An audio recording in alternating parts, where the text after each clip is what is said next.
The pink onesie feels like a slap across my face. I stare at the delicate embroidery. Emma, written in perfect cursive, and something cold settles in my stomach. Our son Noah is barely 2 weeks old. Do you like it? Ryan asks, his smile too bright, too eager. He's standing in our bedroom doorway, watching me unwrap his special gift with those earnest blue eyes that used to make me melt. Now they just make me want to scream. I'm Victoria, and 5 minutes ago I thought I had a perfect life. It's pink, I manage, my fingers tracing the letters. Each loop of the E feels like a knife twisting deeper. And it says Emma. Oh! Ryan's face drops for a split second before he recovers. Must be a mix-up at the store. I'll return it tomorrow. I fold the onesie carefully, methodically, buying time while my mind races. The embroidery is custom. You had to special order this. Come on, Vic. I've been working 60-hour weeks. I probably grabbed the wrong package at the boutique. He crosses the room, reaching for the gift box. Give it here. I'll sort it out. I pull back, clutching the onesie to my chest. Who's Emma? Jesus, you're being paranoid. He laughs, but it sounds hollow. Sleep deprivation getting to you? From the nursery, Noah starts crying. Ryan immediately backs toward the door. I should check on him. I just fed him. He's fine. My voice comes out steadier than I feel. Who is Emma, Ryan? He runs a hand through his perfectly styled hair. A tell I've learned means he's scrambling for words. This is ridiculous. I made a mistake with a baby gift. That's all. You don't make mistakes like this. I stand up, still holding the onesie. You're the most detail-oriented person I know. It's why you're the top realtor at your firm. You triple-check everything. Maybe I'm slipping. He flashes that winning smile that closes million-dollar deals. Having a newborn does that to you. Does what? Makes you order pink clothes with another baby's name for your son? The crying from the nursery gets louder. Ryan gestures toward the sound. He needs us. Answer me! There's nothing to answer! He snaps, facade cracking. You're turning a simple mix-up into some kind of conspiracy theory. This isn't healthy, Vic. I walk to his closet, yanking open the drawer where he keeps his receipts. Another habit of his obsessive organization. The boutique receipt is right on top, dated 3 days ago. Custom embroidery for a pink onesie, size 003 months. You ordered this deliberately. My voice shakes now. Why? He grabs the receipt from my hand, crumpling it. Stop this. You're being hysterical. Hysterical? I laugh, and it sounds slightly unhinged even to my ears. Our son is 2 weeks old, and you're buying baby clothes for someone named Emma. What am I supposed to think? Nothing. You're supposed to think nothing because there's nothing to think about. He's shouting now, matching Noah's wails. This is exactly why I've been working late. You've been impossible since the baby came. The words hit like a physical blow. I step back, bumping into his dresser. A frame tips over, our wedding photo. 3 years ago, both of us beaming at the camera, so sure of our future. How long? I whisper. How long what? How long have you been lying to me? He stares at me for a long moment, jaw working. Then he turns and walks out, calling over his shoulder. I'm going to check on my son. When you've calmed down, we can discuss your paranoid delusions. I watch him go, still clutching the pink onesie. Through the wall, I hear him cooing to Noah, his voice gentle and loving, everything a father should be. But all I can see is that name, Emma, mocking me with its perfect stitches, unraveling everything I thought I knew about my life. I sit on the edge of our bed, smoothing the soft fabric across my lap. Somewhere in this city, there's another nursery being prepared. Another woman expecting a baby girl. And my husband knows exactly who she is. 3 days after finding the pink onesie, I'm sitting across from Linda at her kitchen table, watching her hands shake as she pours tea. The china cup rattles against its saucer, the good set she only brings out for serious conversations. Ryan's been different lately, I say, measuring each word. Have you noticed?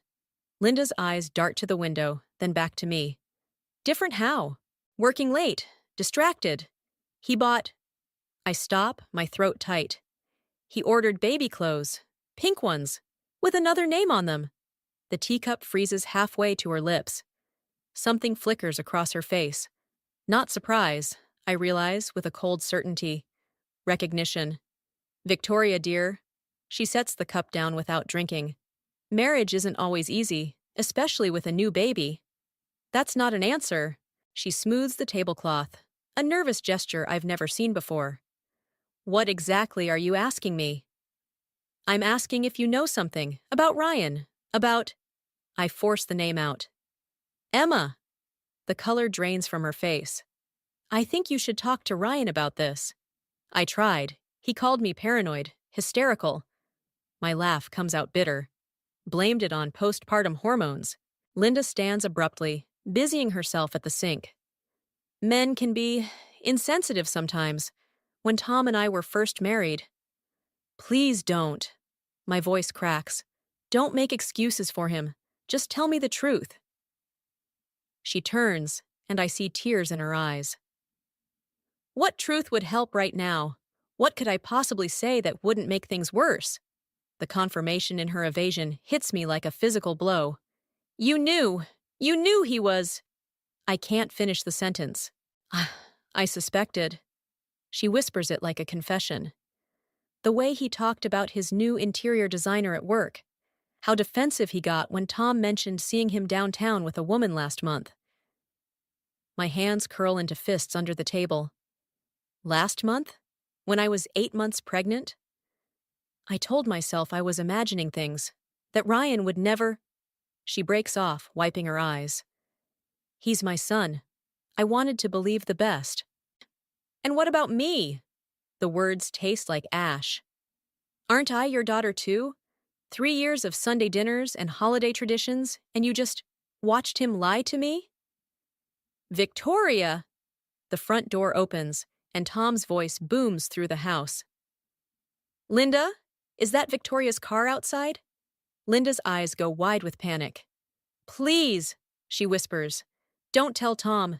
He'll never forgive Ryan. I stand up so quickly, my chair scrapes against the floor. Maybe Ryan doesn't deserve forgiveness. Tom appears in the doorway, his usual stern expression softening at the sight of me. Where's my grandson? With Ryan. My voice sounds strange to my own ears. Having father-son bonding time. Everything all right? Tom's lawyer instincts kick in, reading the tension in the room. You both look. Fine. Linda cuts in too quickly. Just discussing new mother things. You know how overwhelming it can be. I stare at her, this woman who welcomed me into her family, who held my hand through labor, who's now choosing to protect her son's lies instead of my truth. Actually, I was just leaving. Stay for dinner, Tom insists. Ryan can bring Noah over. We'll make it a family night. Family! The word echoes hollowly. What kind of family builds itself on secrets and silence? I can't! I grab my purse, needing to escape before I scream or cry or both. Noah has a doctor's appointment. On a Sunday. Tom's eyebrows furrow. I meant tomorrow. I need to prepare. I'm already moving toward the door. Thank you for the tea, Linda. She calls after me. Victoria, wait! But I'm already gone, practically running to my car. Inside, I grip the steering wheel until my knuckles turn white, trying to steady my breathing. My phone buzzes. A text from Ryan. Where are you? Noah's fussy. I stare at the message, remembering all the times he texted me from work these past months. Was he with her then? Planning for their baby while I carried his son? Another text appears. Mom says you were just there. Everything okay? I switch off my phone and start the car. Linda chose her side. Now I need to choose mine. And Ryan's about to learn that calling his wife paranoid was the biggest mistake of his life. Ryan's phone lies heavy in my palm at 3 a.m. He's in the shower. His third night shower this week, always after those late client meetings. The lock screen shows Noah's face, a perfect mask of fatherly devotion. I know his password. Have known it for years. His birthday backwards. So predictable for someone who thinks he's clever. My fingers shake as I type it in. The messages load instantly. Hundreds of them, all to someone saved as C Interior Design. My throat closes as I scroll, each text a fresh wound. Miss you already. Can't wait to feel her kick again. Our little Emma's going to be perfect. Pictures follow. A nursery in progress. Walls half painted in soft pink. Chloe. I recognize her from Ryan's office party last year. Standing sideways, hand on her pregnant belly. Ryan's arm around her waist, his smile brighter than any he's given me since Noah was born. The shower stops. I should put the phone down, pretend I never saw. But my fingers keep scrolling, desperate for the full scope of his betrayal. A video starts playing before I can stop it. Chloe's voice fills the silence. Say hi to Daddy. I fumble to mute it, but Ryan's already opening the bathroom door. Steam billows out behind him as he freezes, seeing his phone in my hands. What are you doing? I hold up the screen, showing him the paused video. Meeting clients at midnight, Ryan? He grabs for the phone, but I pull back. You're going through my private messages? That's illegal. Illegal? I laugh, the sound sharp and foreign. You want to talk about wrong choices? Give me the phone, Victoria. How far along is she? His jaw clenches. You're being 7 months? I cut him off. That's what the messages say, which means while I was dealing with morning sickness, you were getting her pregnant. It's not that simple. Really? Because the math seems pretty straightforward. He runs a hand through his wet hair, water dripping onto his shoulders. I was going to tell you. When? After Emma was born? Or were you planning to keep your second family secret forever? Lower your voice, he hisses. You'll wake Noah. Now you care about Noah? I stand up, phone clutched to my chest. Where was that concern when you were playing house with your designer? I never stopped caring about Noah. He steps closer, voice dropping to that soothing tone he uses on nervous clients. Or you. Things just happened. Things happened?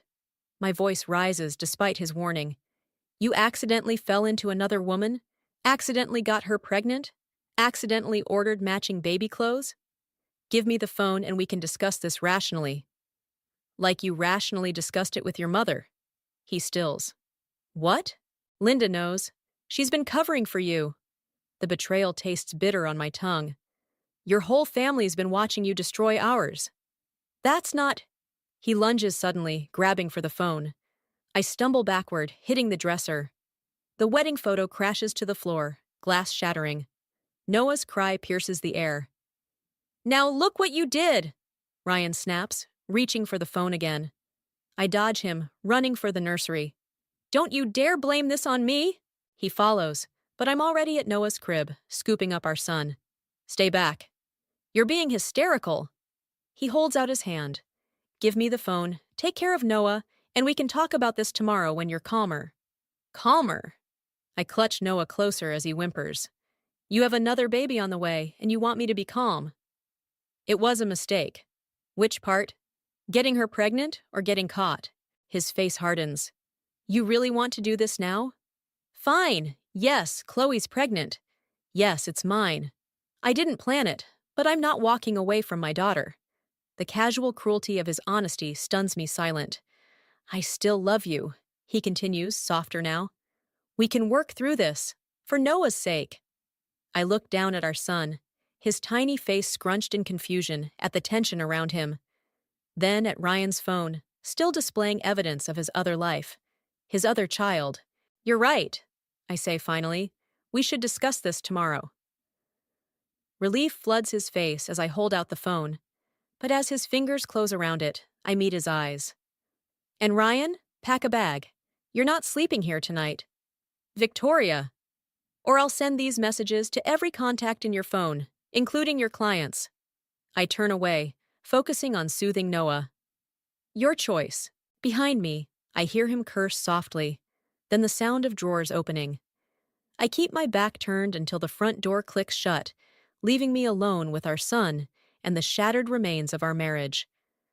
Tom's law office feels like a confessional, all dark wood and heavy silence.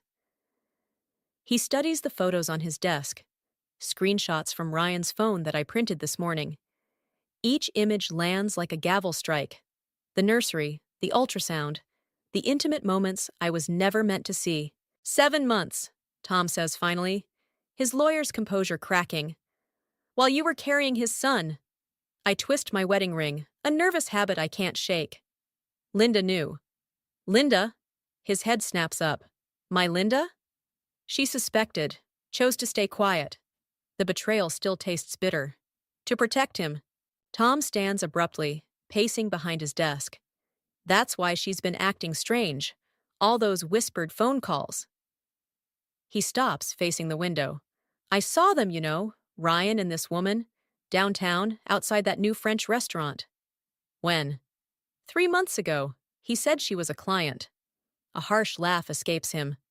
I believed him, even when she touched his arm, laughed too loudly at his jokes. I convinced myself I was being paranoid. Ha! That seems to be going around. I pull out one final photo. Ryan and Chloe kissing in what looks like an office. He's been staging properties for her design company. Tom turns, his expression hardening. The Anderson project? The one that got him promoted? I nod. Apparently, sleeping with the interior designer has its perks. Son of a... He cuts himself off, lawyer mode engaging. Have you spoken to a divorce attorney? Not yet. I wanted to talk to you first. Smart girl. He sits back down, pulling out a legal pad. Ryan's name is on the house deed, but with proof of infidelity and the timing with Noah's birth. We can... I don't want his money. The words come out sharper than intended. I want him to feel what I'm feeling, to lose everything like I did. Tom's pen stills. Revenge won't give you peace, Victoria. Neither will letting him walk away to his perfect new family. No. He sets the pen down carefully. But it might give Noah a chance at having his father in his life. His father? I laugh bitterly. You mean the man who's building a nursery across town while I'm up all night with his son? Who's picking out names for his daughter while telling me I'm paranoid for questioning him? Victoria! A knock interrupts us. Linda appears in the doorway, her face falling as she sees me. I didn't know you had a client. Not a client. Tom's voice is ice. Our daughter-in-law, showing me some interesting photos of our son. Linda pales. Tom, I can explain. Can you? He stands again, trembling with barely contained rage. Explain why you kept this from me? From Victoria? I thought... She steps into the office, closing the door. I thought if I gave him time, he'd end it, come to his senses. And when he didn't? I ask quietly. When you found out about the baby? Tears spill down her cheeks. I'm so sorry. I was trying to protect everyone. By protecting him, Tom corrects. Always him, even now. He's our son. And what about our grandson? Tom's voice rises. What about Victoria? When did they stop deserving protection? Linda collapses into a chair, sobbing. I didn't know what to do. He's always been so fragile, ever since Mark. Don't. Tom cuts her off sharply. Don't use his brother's death to excuse this. I look between them, sensing an old wound reopening.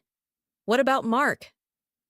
Ryan's older brother, Tom says after a long pause, died in a car accident when Ryan was 16. Linda's been overprotective ever since. He needed me, Linda whispers. And now he needs consequences. Tom returns to his desk, pulling out more papers. Victoria, I'm going to give you some names. Excellent divorce attorneys. But first, he fixes me with a stern look. What exactly do you want? I think of Noah, sleeping peacefully at the neighbor's house. Of Ryan's smug certainty that I'd never leave him. Of Linda's tears and misplaced loyalty.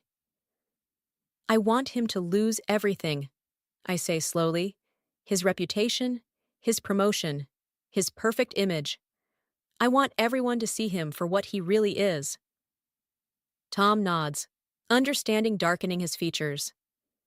Then we'll need a plan, one that can't be traced back to you. Linda makes a small, broken sound. You're going to help her destroy our son? No, Tom replies, already writing. I'm going to help her survive him. The weight of their broken family settles around us like dust, and I realize there's no going back now. Ryan's not the only one with secrets anymore. Chloe's design studio looks exactly like her Instagram photos, all clean lines and muted pastels.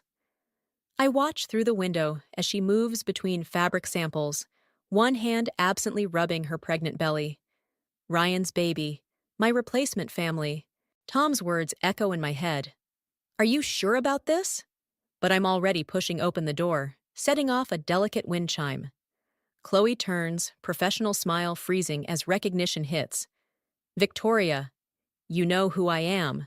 It's not a question. She straightens, protective hands crossing over her stomach. Ryan told me you might come. Did he tell you about Noah too? Or did that detail slip his mind? Color drains from her face. I don't want any trouble. Funny, neither did I. I move closer, studying the ultrasound photo pinned to her mood board. Emma's a beautiful name. Please leave. Her voice shakes. I'll call security. Go ahead. I'm sure they'd love to hear how you and Ryan secured the Anderson contract. Those late-night design meetings must have been very productive. She sinks into a chair, defeat replacing fear. You don't understand. Try me, he said. She swallows hard. He said you were separated, that you'd agreed to divorce months ago, but wanted to wait until after the baby, after Noah was born. I laugh, sharp and hollow. And you believed him? He showed me papers, said you'd signed them. What papers? She reaches for her phone, hands trembling as she pulls up photos. Divorce papers, dated 6 months ago, with what looks like my signature at the bottom. My stomach lurches. That's forged. What?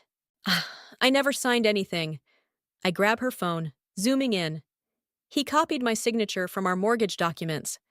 Chloe makes a small, broken sound. No, he wouldn't. Like he wouldn't sleep with his interior designer while his wife was pregnant? Like he wouldn't build a nursery across town for his second child? Stop! She stands abruptly, swaying slightly. You need to go. Why? Because the truth hurts? Because I'm having contractions. The words hit like a slap. I look closer. Her face is pale, beaded with sweat. You're only 7 months. 7.5. She grips the desk. And this isn't the first time. Doctor said stress could trigger early labor. Something shifts in my chest. Not quite sympathy, but recognition. Another woman trapped in Ryan's web of lies. Do you need a hospital? I need you to leave. Tears streak her makeup. Please, I can't. I can't process this right now. My phone buzzes. Ryan's name on the screen. Of course he knows I'm here. Probably has someone watching the studio. He's calling you too, isn't he? Chloe asks quietly. I show her my screen. She turns her phone around. Same caller. Perfect, Ryan, I say bitterly, always trying to control everything.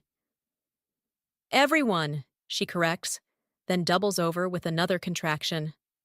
I should leave. Let her deal with the consequences of sleeping with a married man. Let Ryan clean up his own mess. Instead, I find myself moving forward, supporting her weight. Where's your hospital bag? What? You're in premature labor. You need medical attention. The words taste like ash, but I continue. I'm taking you to the hospital. Why would you help me? Because I know what it's like to be pregnant and scared. Because Emma deserves better than her father's lies. Because revenge doesn't taste as sweet when there's an innocent life at stake. I don't say any of this. Instead, I grab her bag from behind the desk, already packed, another sign of her high-risk pregnancy, and guide her toward the door. Victoria? Her voice is small, pained. There's something else you should know.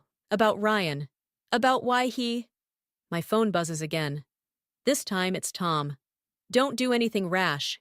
New information about Ryan's past. Call me immediately. But Chloe's gripping my arm, face contorted in pain. And whatever secrets are lurking in Ryan's history will have to wait. Tell me later, I say, helping her to my car. Right now, we need to make sure Emma's okay. As we drive away, I catch a glimpse of a familiar car in the rearview mirror. Ryan's BMW. turning into the studio parking lot. Let him wonder where we've gone. Let him feel what it's like to be powerless for once.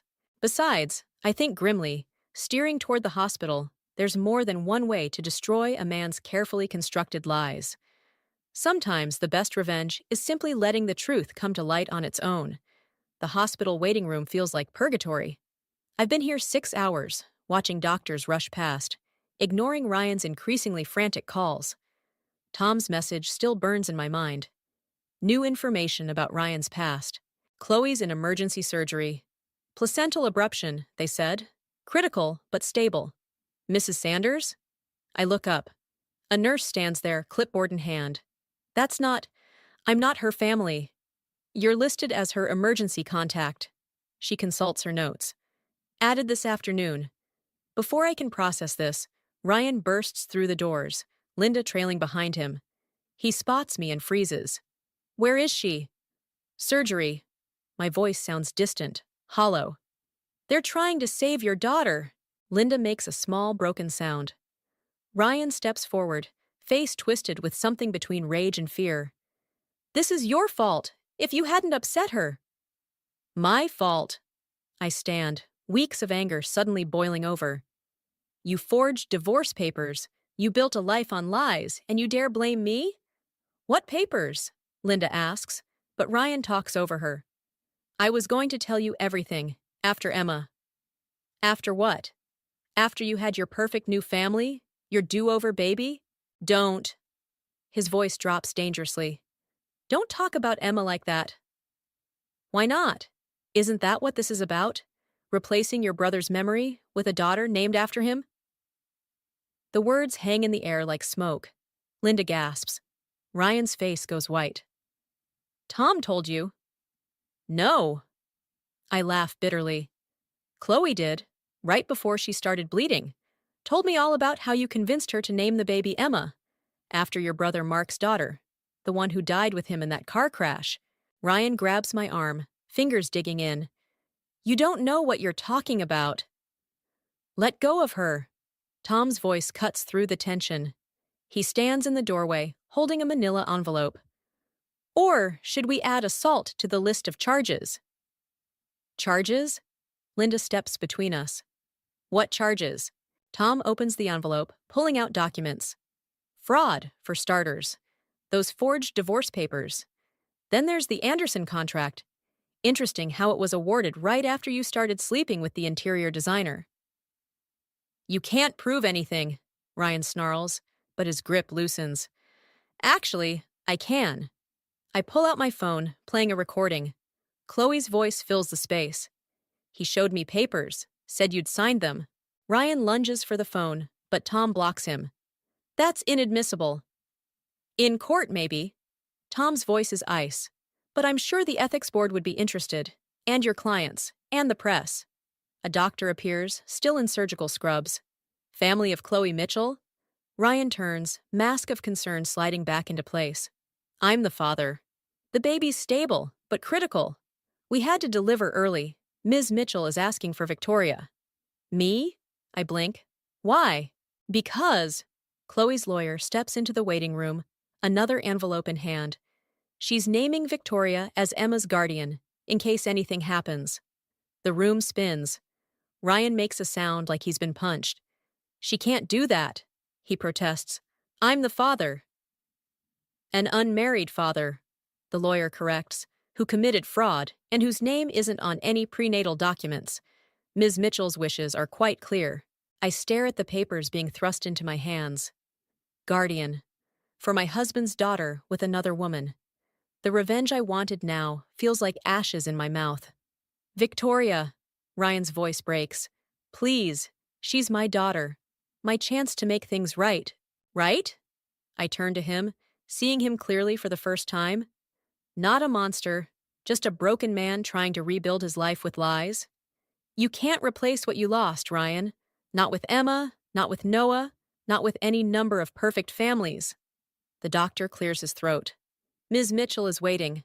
I look at the papers in my hands, then at Linda's tears, Tom's grim determination, Ryan's desperation. 3 weeks ago, I had a perfect life.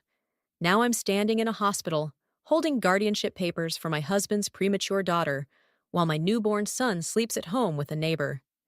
Take me to Chloe, I say finally.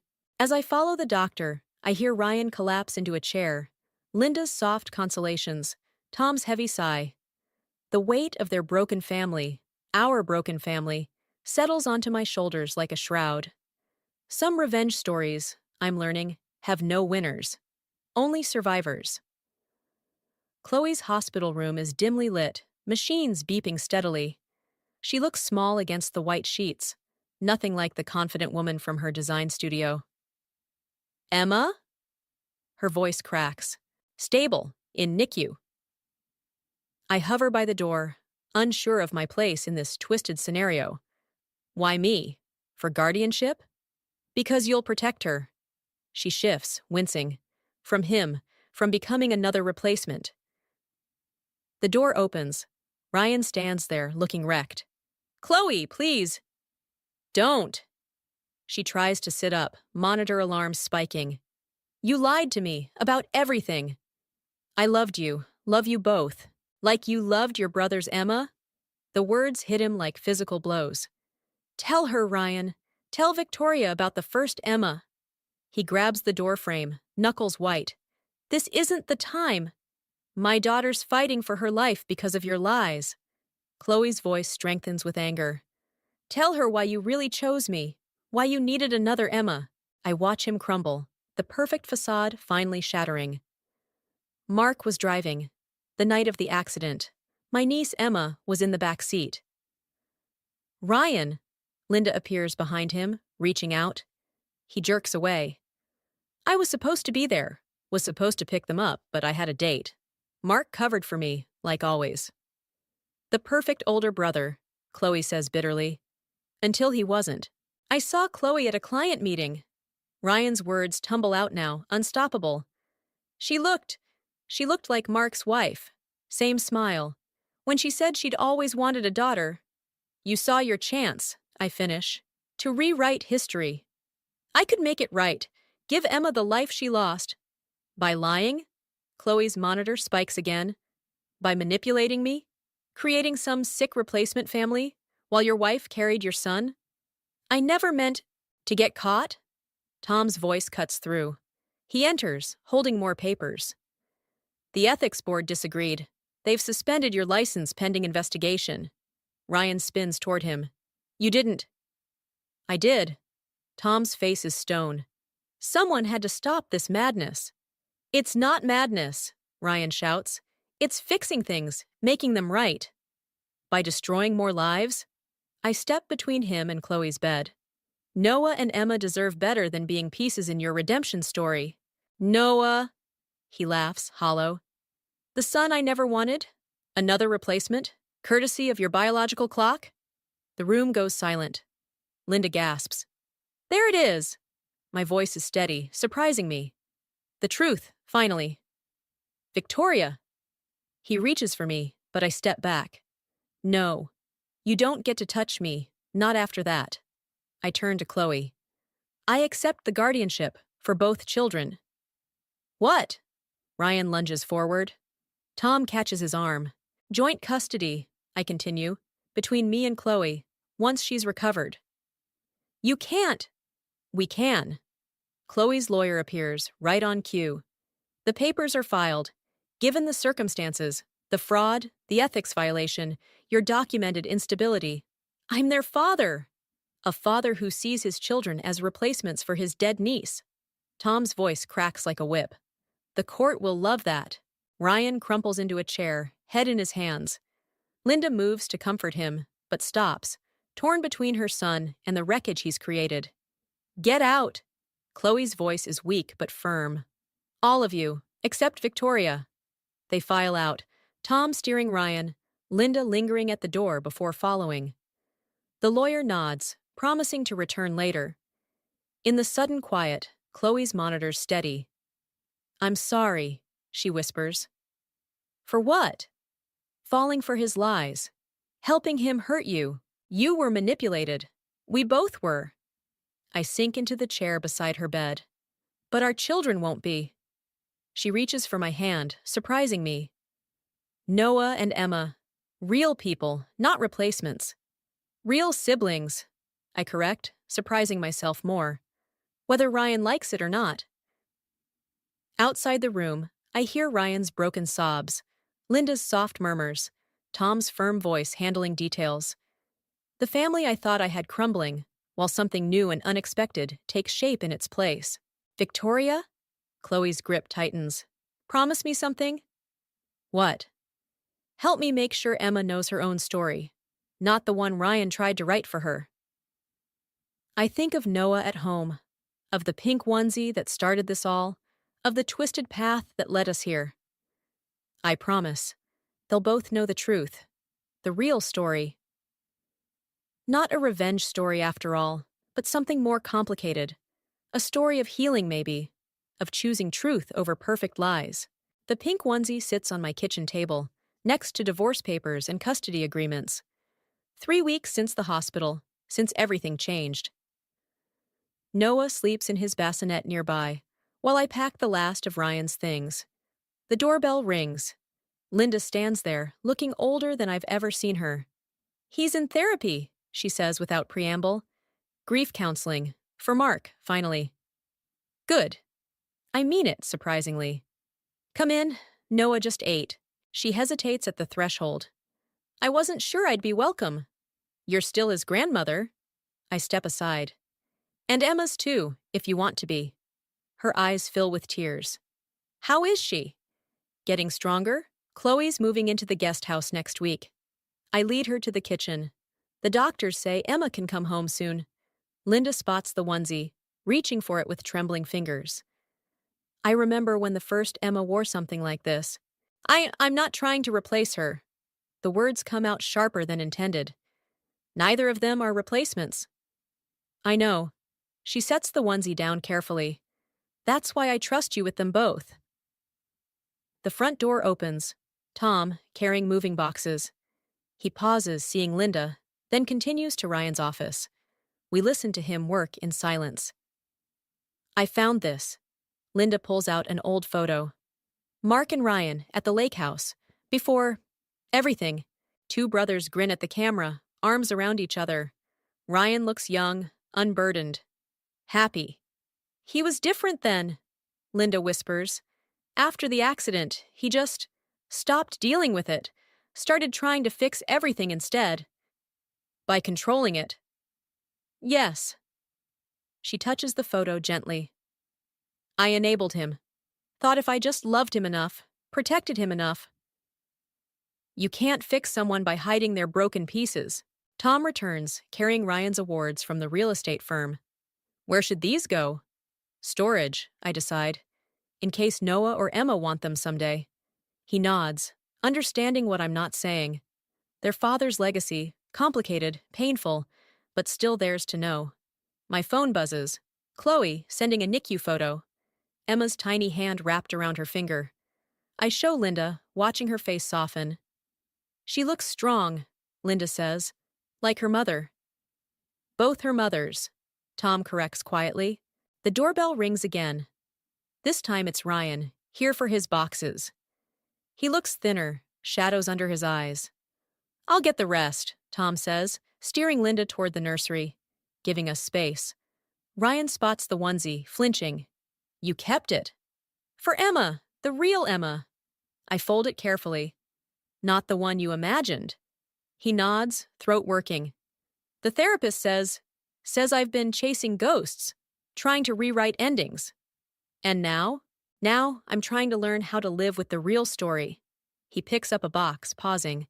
Will you tell them about Mark someday? The good parts? Yes, when they're old enough to understand. That their father's broken? That everyone is, in different ways. I meet his eyes. It's what we do with our broken pieces that matters.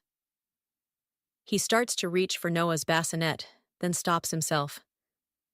I'd like to see them sometimes, when I'm better. We'll talk about it, with the lawyers and therapists. He accepts this with a nod, gathering his things. At the door, he turns back. I did love you, Victoria, just not enough to be honest? Not enough to face the truth. He shifts the box. Take care of them? Always. After he leaves, I return to the kitchen. Linda and Tom are back, watching Noah sleep. The pink onesie lies between us, no longer a symbol of betrayal, but something else. A bridge, maybe, between past and future. We should go, Linda says reluctantly. Unless you need help. Actually, I pick up Noah, making a decision. Would you like to come to the hospital? Emma's having a good day. Chloe said we could visit. Linda's face lights up. Tom squeezes her hand. As we leave, I grab the onesie. Not for the ghost of a little girl lost years ago, but for the real Emma fighting to come home. For the complicated, imperfect family we're becoming. Sometimes revenge isn't about destroying someone's perfect lies. Sometimes it's about building something true from the wreckage they leave behind. I'm Emily, 34 years old. My husband Bob is 7 years younger at 27, and we don't have any children yet. Although I'm older, I never really felt the age difference while we were dating. But it became apparent when we decided to get married, and I first went to greet Bob's parents at their home. Bob's parents, living in the countryside of the Northeast, were incredibly conservative. Initially, they were quite opposed to me being older than Bob, saying things like, "They say you should search high and low for an older wife, but 7 years is too much. Can Emily even bear children properly? Won't her eggs age as she gets older?" Remarks that could potentially make enemies of most women. Although the father-in-law was rude, the mother-in-law outright rejected me. "I won't accept this. Why does Bob have to marry a woman who is 7 years older than him? It's too embarrassing to even mention to the neighbors. He will soon return here to take over the family business, and you, with your city upbringing, are not fit to be our daughter-in-law." Bob and I had been together for 6 years, and I had devoted almost all of my late 20s to him, so I had already decided to marry him. We had been living together for a few years, and I didn't have the energy to look for someone else. In my desperation, I pushed Bob into proposing, and he somehow agreed. Though perhaps due to his youth or just his nature, he seemed to prefer keeping our relationship as it was. When faced with opposition from his parents, he quickly changed his tune, saying, "See, I told you it was too soon to get married. We can just register our marriage later." I told Bob, "No, it's not too soon. The age difference won't change no matter how many years pass." Before turning back to his parents and greeting politely, I added, "I may indeed be older than Bob, but that's something I can't change. I will do my utmost to make you feel that I was a good choice for a daughter-in-law. I'm not perfect, but please accept me." The parents reluctantly agreed, but Bob's sister was vehemently against it. Saying at our first meeting, "Just so you know, don't call me your sister-in-law. It's totally unacceptable for my brother's wife to be older than me." Looking back, I was naive. But with the odd confidence of a salesperson who had dealt with difficult clients at work, I thought I could handle it. This must be what they call bride bullying. I told myself it was lighter than what I'd seen on the internet and took the adventure, moving back to the countryside to live with the in-laws lightly. Even though it was news to me, I should have called off the wedding then. But as they say, hindsight is 20/20. A year has passed. I completely regret getting married. We had been living together before, and nothing much changed after submitting the marriage registration in terms of work or lifestyle. But one major change was that Bob started getting frequent calls from his mother. I knew what they were about when she's asking when we're planning to move back home, and probably also telling him to divorce me soon. Whenever the calls come, Bob would move to another room or the bathroom, trying to keep me from hearing. But given we live in a small apartment, it's easy to overhear. So whenever someone mentioned, "So Emily was saying," I couldn't help but eavesdrop. And it seemed they were saying I was against the idea of returning to Bob's hometown to live with his parents. That's not the case at all. When I once asked Bob if he planned to return home someday, he said he didn't want to live somewhere where you can't walk to a convenience store, and there wouldn't be any work for him either. It seemed like he was the one who didn't want to go back. Bob was blaming me for things he didn't want to face himself. It's frustrating to see Bob making me out to be the bad guy as an excuse for his own reluctance to return home. Just now, I overheard Bob in the next room saying, "So if I bring up divorce, I'd have to pay alimony, right?" His reluctance to divorce isn't out of love for me, but because he doesn't want to pay alimony. Hearing Bob's true feelings was disappointing. Now might be the best time to consider divorce while we don't have children. I secretly started thinking of a divorce without telling anyone. Just then, I got a call about Bob's sister getting married. So, we ended up taking the express train back to his family's home for the wedding. Despite Bob being considered the heir, our wedding was just a small family dinner, while his sister's wedding was set to be a grand affair. Still, I didn't want to neglect my social obligations and create any fault on our part. The wedding was on the middle day of a 3-day weekend, so Bob and I stayed at his family's home from the day before. The groom of Bob's sister is from the neighboring city, and the wedding was to be held at a venue there with the plan to go by a chartered bus with the relatives. As the family home was the gathering place, relatives started arriving in droves. The ceremony was just after 2 p.m. to avoid crowding the venue's dressing rooms. The venue staff, hairdressers, and dressers came to the house. Even Bob's parents were getting dressed up. Our event was more of a dinner than a wedding, so we just wore slightly nicer everyday clothes. But the difference in treatment was stark and astonishing. I changed into the dress I had splurged on for this day, did my makeup, and was setting my hair when my father-in-law said, "Hey, Emily, serve some refreshments to the relatives who are waiting." With a smile, I handed out refreshments and repeatedly introduced myself as, "Nice to meet you. I'm Bob's wife. Please enjoy the refreshments," making sure to make my presence known with a smile like that of a professional TV announcer. Although my mother-in-law had told me to just stay in Bob's room, I wanted to make a good impression if I could. Soon after, the bus to take us to my sister-in-law's wedding venue arrived. The relatives boarded the bus with excitement, and when it was my turn to board, my mother-in-law exclaimed, "Wait a minute, Emily. I forgot the necklace, the pearl necklace. Can you get it? Really, with the formal dress," she insisted.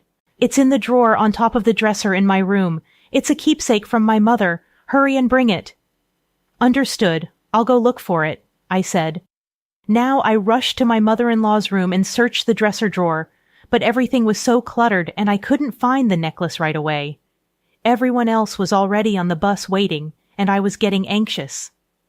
About 5 minutes had passed.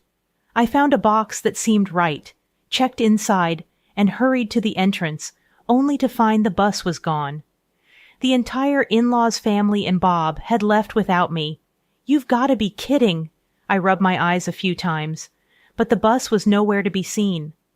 I panicked and tried to look for my cell phone, only to remember it was in my bag since I left my bag with the luggage to be put on the bus. It must have gone without me. I knew the name of the venue but didn't have the phone number. Without my cell phone, I couldn't contact Bob, and without my wallet, I couldn't even take a taxi. What should I do? For a moment, I was in despair, but then I thought, wait, do I even need to go to the wedding after all? The desire to celebrate the wedding had completely vanished. It wasn't just the first time meeting relatives. Surely, my in-laws and even Bob must have realized I wasn't on the bus, yet they left without me, which seemed overly malicious. The thought of divorce crossed my mind, but simply divorcing seemed too easy. Revenge was necessary. After a bit of thought, I came up with a plan. This is it. I stepped outside, saying hello. I began my revenge with a smile. The relatives, in-laws, and Bob returned from the bus after 5 p.m. They were quite drunk. I had finished preparing for my revenge and had gathered all my belongings except for the bag that was taken on the bus. I looked up a taxi company's number in a phone book next to the in-laws' home phone and called right when the bus arrived, asking for a taxi in 30 minutes. Everything was ready.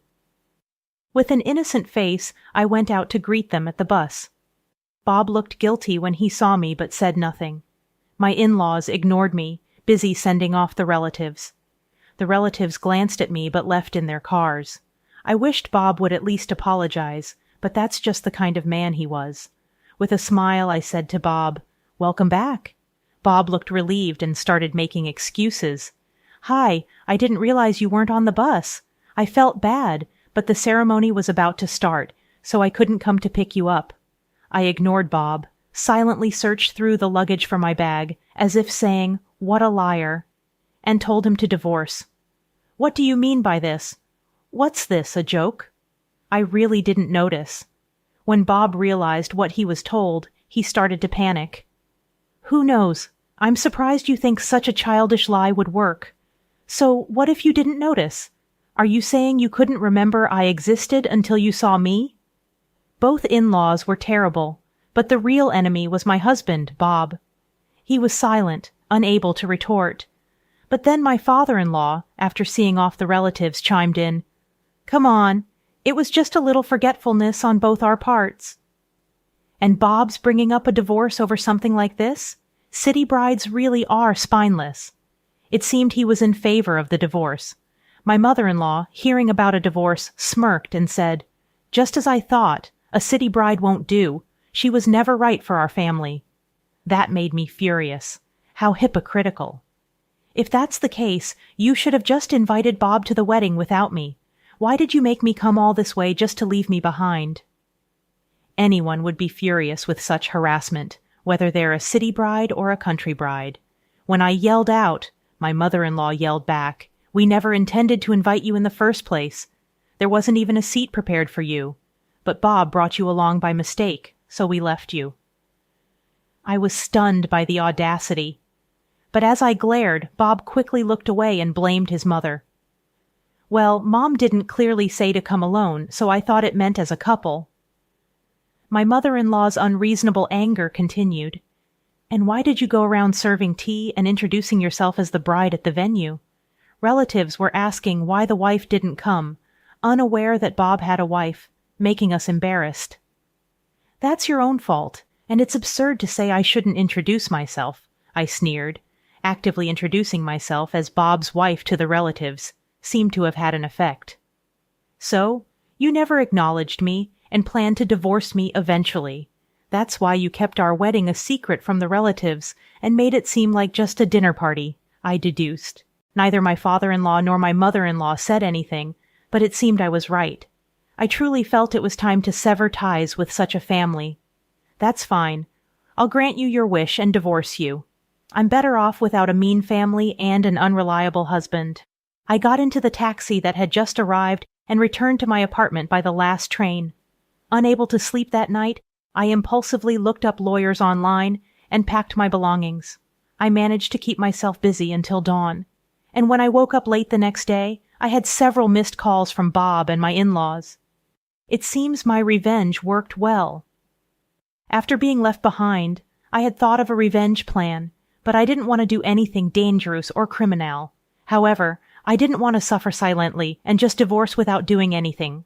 I remembered how my mother-in-law was concerned about the neighbors' opinions. There was a surplus of refreshments and nibbles she had bought for the relatives. I bagged them up and went around the neighborhood, greeting everyone with a smile. "Hello, I'm Bob's wife." And I spilled everything about how I had been treated and left behind on the wedding day. And that evening, my mother-in-law and I had a loud argument outside. Of course, the whole neighborhood heard. A perfect revenge for an in-law family concerned about their image. Afterward, Bob and I divorced smoothly. The stories I shared were just casual conversations, so I wasn't sued for defamation. Having a lawyer helped me claim compensation for the abandonment and secure a satisfactory settlement. As for my sister-in-law, she self-destructed after marriage. She had hidden her harsh personality to get married, but people don't change easily. Her true colors showed, and the marriage quickly soured. She divorced and returned to her parents' home within 6 months. But by then, the wedding abandonment incident had become a notorious rumor. Eventually, the in-laws became known as a vile family that tormented their daughter-in-law, living much subdued lives. Bob's chances of finding a bride in his hometown seemed hopeless. I learned all this from a neighbor I had befriended and exchanged phone numbers with. Serves them right. As for me, the divorce felt like a fresh start. I regretted not seeing the true nature of Bob and his family earlier, but now I could see it clearly. Perhaps it would have been best to retreat immediately when faced with opposition at our first meeting, but I was immature. I don't want to negate the happy times we had together, so I consider the past year a lesson for my future. I'm relieved to have resolved the mess and moved on. The phone call that shattered my perception of my husband came on an ordinary Tuesday evening. I was in the kitchen putting the final touches on Elise's 7th birthday cake when I heard Declan's raised voice seeping through the crack in his study door. "I don't care what it takes, Davis. Just make sure those documents disappear before the feds get a hold of them," he growled in a tone I didn't recognize. "We're talking millions on the line here. Do whatever you have to." My heart pounded as I strained to make out the muffled response on the other end of the line. When had my loving husband turned so menacing? Frozen in place, my hands still gripping the piping bag, I tried to rationalize the outburst as stress from work. But that explanation rang hollow as his words replayed in my mind, threats and sums of money so large I couldn't conceptualize them. Just then, Elise bounded into the kitchen in her pajamas, oblivious to the storm brewing down the hall. "Mommy, is the cake ready yet?" she asked, craning her neck up towards the treat on the counter. I forced a smile, not wanting to frighten her. "Almost, baby. Why don't you go pick out a movie for us to watch together?" Squealing with delight, she scurried off to the living room, while I stood paralyzed, my gut twisting with dread. Who was this volatile man I thought I knew so well, the same person I'd built a life with over the last decade? Moments later, Declan sauntered into the kitchen, smoothing his tousled hair back into place as he approached. Before I could confront him about the call, he pulled me into an embrace, planting a kiss on my forehead. "Smells delicious, babe," he said, eyeing the sugary concoction. "Can't wait to see the look on Ellie's face tomorrow." I clung to him desperately, searching his warm brown eyes for any flicker of the rage I'd heard moments ago. But his expression remained tender and serene as ever, as if that disturbing call had been merely a terrible dream. My instincts warned me something was askew, but I questioned myself. Could I completely upend our family on a few overheard fragments, no matter how alarming? Pushing the nagging doubts aside for the moment, I smiled up at him. She's going to be so thrilled. Maybe we could kick off her big day with a horseback riding lesson like she's been asking. Declan chuckled, smoothing my hair from my face. Anything for my 2 favorite girls. That night, as I gazed at him snoring peacefully beside me, I knew our cozy world was on the precipice of crumbling. My husband, my rock, my partner of 10 years, had a sinister secret. And I realized with gut-wrenching certainty that unraveling it would be the only way to truly know the man I'd once trusted with every fiber of my being. Over the next few weeks, Declan's behavior only grew more erratic and disturbing.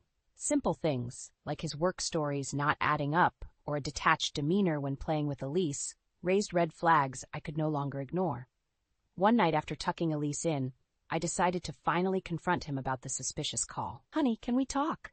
He looked up from his laptop, brow furrowed. "What's up?" Taking a deep breath, I recounted what I'd overheard that fateful evening, the hushed threats, the mention of incriminating documents.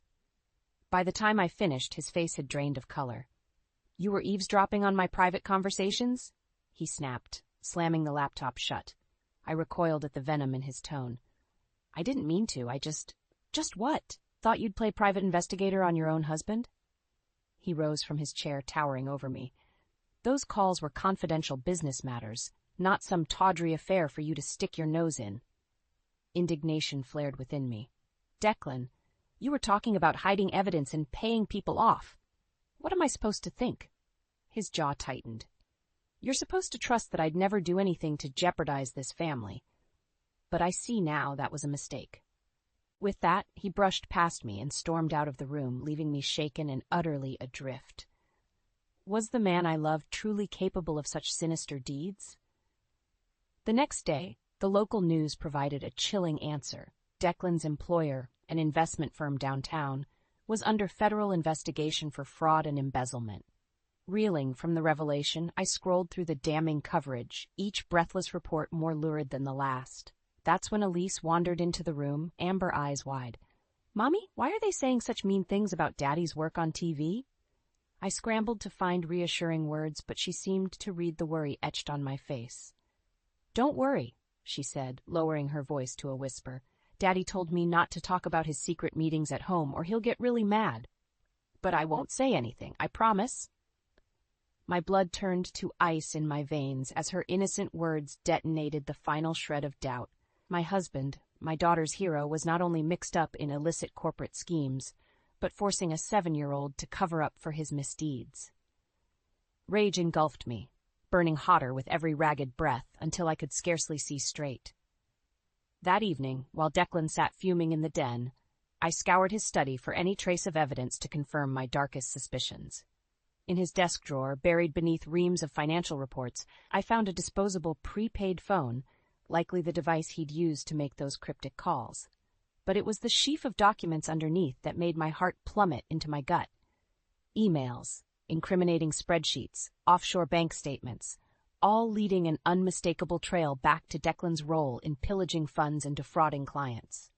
The confidential business matters he'd raged about were nothing more than a litany of high-stakes crimes designed to bankroll our luxurious lifestyle. My hands trembled as I clutched the documents, the realm of plausible deniability evaporating like a noxious gas. The man I'd loved, the father of my child, was a con man teetering on the edge of sheer criminality, and he'd willingly entangled our entire family in his web of deceit. With the damning evidence clutched in my hands, I knew I had to confront Declan again, no matter how explosive the fallout. As I marched into the den, resolution steeled my nerves against the fear bubbling in my gut. We need to talk, now. I slapped the incriminating papers onto his desk, scattering them across the polished mahogany surface. His head whipped up, eyes widening as he registered the disclosed secrets. Where did you get those? He growled, shoving his chair back with a harsh screech. From your locked desk drawer, the one with all your little secrets tucked away. I crossed my arms, holding his seething gaze. I knew those calls were more than just confidential business, but this... God, Declan, how could you get mixed up in something so blatantly illegal? In a blur of motion, he shot to his feet and closed the distance between us, fists clenched. You had no right going through my private things, he roared, spittle flying as his face flushed crimson. Those documents are part of an active federal case. You stupid woman. Do you have any idea what kind of trouble you could bring down on this family? I stood my ground, crushing down the urge to flinch. The only one bringing trouble is you and your shady Wall Street dealings. What about our daughter, huh? How does getting her trapped in your sordid web of fraud not eating you up inside? Declan's hardened expression faltered, the slightest crack forming in his rage mask. Elise? He sank back onto the couch, dragging a hand down his face. You think I don't agonize over putting you both at risk? Those spreadsheets, those accounts, that was all to secure a future for our family, babe. A future better than anything my old man could scrape together with his deadbeat salary. I scoffed bitterly at his attempts to rationalize the unforgivable. And having your little girl lie for you, keep your criminal secrets, how does that noble motive fit into your twisted plans? A muscle ticked in his jaw as we faced off in tense silence, the weight of his innumerable transgressions pressing down like a shroud. Just as I opened my mouth to unleash another fusillade, a tiny voice piped up from the doorway. Mommy? Daddy? Elise lingered on the threshold in her flannel nightgown, eyes swollen from crying. I had another bad dream about the monsters. My heart shattered into pieces as realization washed over me with brutal clarity. In her childlike innocence, she'd unconsciously represented the darkness pervading her own home. The true monsters weren't a fantasy, but the very man tasked with protecting her. Declan softened for a fleeting moment, lifting his arms as if to embrace our daughter. But as soon as Elise shrank back, that tender facade crumpled, his face contorting in a foul leer. Get out, Elise, he spat with repulsive venom. This is grown-up talk, and you've stuck your nose where it doesn't belong for far too long already. Before I could react, he snatched a paperweight from the desk and hurled it at the terrified girl. It struck the doorframe mere inches from her head, shards of glass detonating in all directions as she released a blood-curdling wail. Declan, you psychopath! I screeched, shoving him back as he advanced on the sobbing child. "Get away from her!" Gathering Elise into my arms, I fled the den in blind panic, my little girl's desperate cries echoing through the cavernous home that had once shielded us so lovingly. Behind the mahogany doors, Declan's own monstrous roars reverberated like some demonic force unleashed. As I clutched my baby to my chest, her warmth the only solace from the horror, one certainty crystallized amid the chaos. Whatever the cost, I had to extract us from this nightmare before his swirling malevolence consumed us both. The morning after Declan's violent outburst, a heavy pall hung over our once idyllic home. Elise clung to me like a second skin, whimpering at the slightest creak or groan of the old house. My own heart raced with each unexplained thump, half expecting my unhinged husband to come raging through the door at any moment. By the time the pale winter light seeped through the curtains, I could no longer abide the sickening tension. I had to regain some semblance of control over this rapidly fracturing situation. Steeling my nerves, I tucked Elise into the living room with her favorite movies before creeping down the hall toward Declan's study. The door was ajar, the room beyond disheveled from our cataclysmic fight the previous evening. Books and papers were strewn about, the heavy crystal paperweight lying in a shower of glittering shards, a silent herald of the violence that had shattered our domestic peace. Bracing myself, I nudged the door open farther and stepped inside. Declan sat hunched behind the desk, nursing a crystal tumbler of amber liquid. His shirt hung untucked, his normally immaculate hair disheveled. At the sound of my footsteps, his bloodshot eyes flicked up with a chilling cynicism. "So," he began, vowels thick and slurred, "the self-righteous princess has emerged to cast judgment on her monstrous husband." I battled to keep my voice from wavering. "Declan, we need to talk about last night." "About your treacherous snooping?" he snarled, slamming his palm on the desk and making me flinch. "About throwing away everything we've built with your childish tantrums?" My mouth set in a grim line as I fought the urge to recoil from his acidic vitriol. This poisonous version of the man I married couldn't be reasoned with, not until I exposed the root of his malice. "If you think protecting our family means terrorizing our daughter, then yes, we have a serious problem," I shot back, unflinching. "Those business dealings you claim were a means to an end? Those were criminal acts, Declan. Fraud, embezzlement, money laundering. And you forced Elise to cover for your shady tracks." To my shock, a cruel chuckle rumbled from his throat as he knocked back another swig of his drink. "You want to talk crimes, Princess? Let's start with your flagrant violation of attorney-client privilege when you rifled through those documents. That's what, 3 years in the slammer right there?" As the words slithered from his mouth, a glacial chill gripped me. In his twisted reality, I was the criminal for uncovering his misdeeds.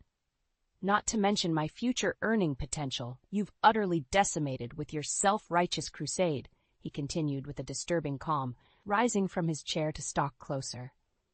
"You think your paltry pay uploading stock photos even qualifies as providing for this family? Without my income stream, we're left with what? That flea-bag cottage your deadbeat dad left you in his estate." My insides reeled from the verbal onslaught as he towered over me, the scent of whiskey and stale cologne invading my senses. Though I longed to flee from the unstable fire raging in his eyes, something stronger took root, a primal instinct to protect my child from this inexplicable darkness. "You're delusional, Declan," I managed through gritted teeth, willing my hands to remain steady. "After everything you've done, jeopardizing Elise's well-being, you think you have any claim over providing for us? You're going to jail, you sick bastard, even if I have to make sure of it myself." At those words, any vestiges of the man I'd once loved contorted into a vicious snarl of hatred.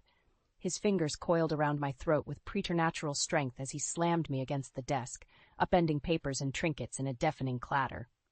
"You sanctimonious bitch," he bellowed in my face, spittle flying as his forearm crushed my windpipe. "I'll show you delusional." As Declan's snarling face hovered above me, all reason and humanity extinguished behind his crazed eyes, I felt a cold certainty. This man intended to kill me. I clawed desperately at his vice-like grip, but his forearm remained an inflexible bar across my windpipe. Black spots erupted in my vision as I choked on the scant airflow. In a final burst of adrenaline, I slammed my knee upwards, making sickening contact. Declan recoiled with a guttural groan, his hands flying to his groin as I crumpled to the floor, wheezing in ragged gulps of precious oxygen.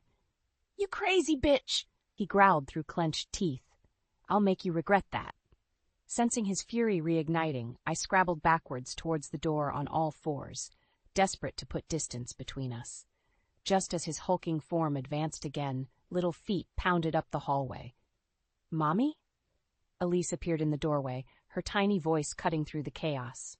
Declan froze, seemingly snapping out of his psychotic trance for a fleeting moment as his gaze fell upon our cowering daughter. She clutched her tattered stuffed bunny to her chest, those soulful amber eyes now marred with terror. In that suspended breath, a profound shift overcame my husband's face, not one of remorse, but eerie calculation as he processed the situation. When he finally spoke, the malice had receded, replaced by a sickening false calm. "It's okay, Princess. Mommy and I were just having a grown-up disagreement." He straightened his rumpled shirt, smoothing back his disheveled hair in a perverse mimicry of composure. "Why don't you go pick out a puzzle for us to do together? Make it a hard one." Elise shrank back uncertainly, her small frame trembling as her gaze flickered between the two of us. But I heard yelling. "Don't question me, Elise," Declan erupted, his failed mask of tranquility shattering like a ceramic vase. "Just do as you're told for once." With a terrified squeak, she scurried away down the hall, no doubt scurrying to the safety of her bedroom to escape his towering presence. Tears burned in my eyes as his cruelty lanced my heart. Once the echo of her footsteps faded, my husband turned his smoldering glare back towards me, his expression morphing into one of chilling resolution. "I don't know what insane game you think you're playing at, Cora." He began in a measured tone that felt more unsettling than his previous rage. "But I'll be damned if I let you take my family away from me, the life I've bled and sacrificed for." He stalked towards his disheveled desk and snatched up his cell phone, thumbs flying over the screen. "What are you doing?" I croaked out, dreading his response. "Calling my lawyers," he replied coldly. "Getting ahead of the shitstorm you've unleashed before you can go broadcasting any more of those corporate secrets you stole." "Those documents prove you're a criminal," I spat, fury reigniting within my battered body. "Those documents," he countered with a cruel smile, "are inadmissible evidence that I have a right to protect through attorney-client privilege. You violated that sacred trust when you stole them, which my legal team will make sure the courts recognize as a felony." Dread coiled in my stomach as his twisted logic rang terrifyingly true. In my desperation to expose his depravity, had I inadvertently handed him the bullet for my own demise?